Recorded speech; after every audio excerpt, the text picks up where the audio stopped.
As previously announced by the President, we are announcing additional sanctions against the Iranian regime as a result of the attack on U.S. and allied troops. First, the President is issuing an executive order authorizing the imposition of additional sanctions against any individual owning, operating, trading with, or assisting sectors of the Iranian economy, including construction, manufacturing, textiles, and mining. And let me be clear, these will be both primary and secondary sanctions. The EO also allows us to designate other sectors in the future as Secretary Pompeo and me think is appropriate. Second, we are announcing 17 specific sanctions against Iran's largest steel and iron manufacturers, 3 Seychelles-based entities, and a vessel involved in the transfer of products.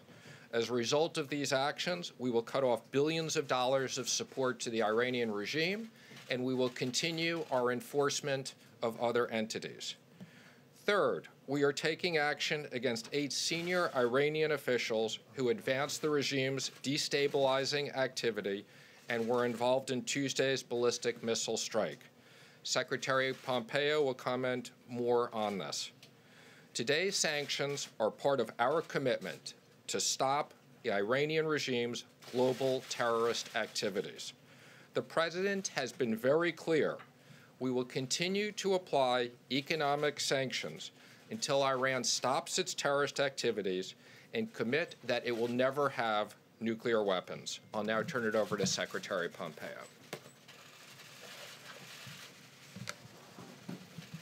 Thank you, Stephen. Good morning, everyone. Today, President Trump is delivering on the pledge that he made. The day after Iran attacked American forces in Iraq, there will be a series of new sanctions. Secretary Mnuchin just mentioned 8 senior Iranian officials that are responsible for the regime's violence both at home and abroad. We're striking at the heart of the Islamic Republic's inner security apparatus. These sanctions targets include the Secretary of the Supreme National Council and the commander of the Basij forces.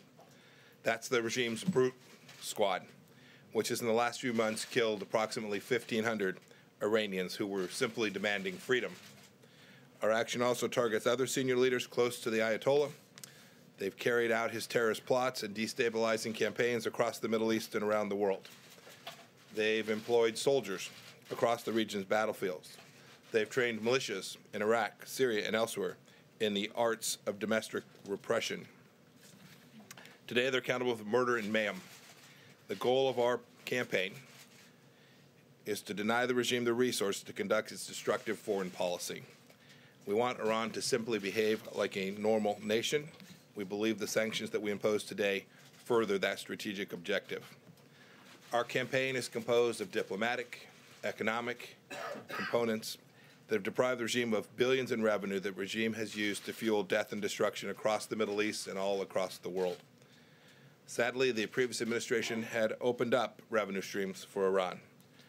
But under our administration, oil revenues are down by 80%, and Iran cannot access roughly 90% of its foreign currency reserves.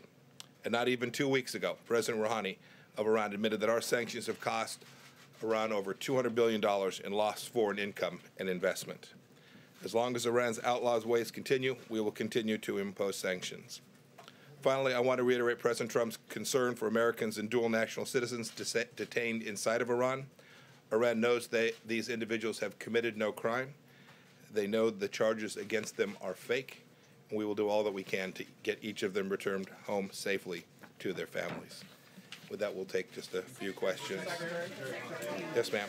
Mr. Secretary, the administration said this strike was done based on an imminent threat, but this morning you said we didn't know precisely when and we didn't know precisely where. That's not the definition of imminent. The President has also suggested that there was some sort of attack being planned against an embassy, perhaps several embassies. Can you clarify, did you have specific information about an imminent threat, and did it have anything to do with our embassies? We had specific information on an imminent threat, and those threat stream included attacks on U.S. embassies. Period. Full stop. So you were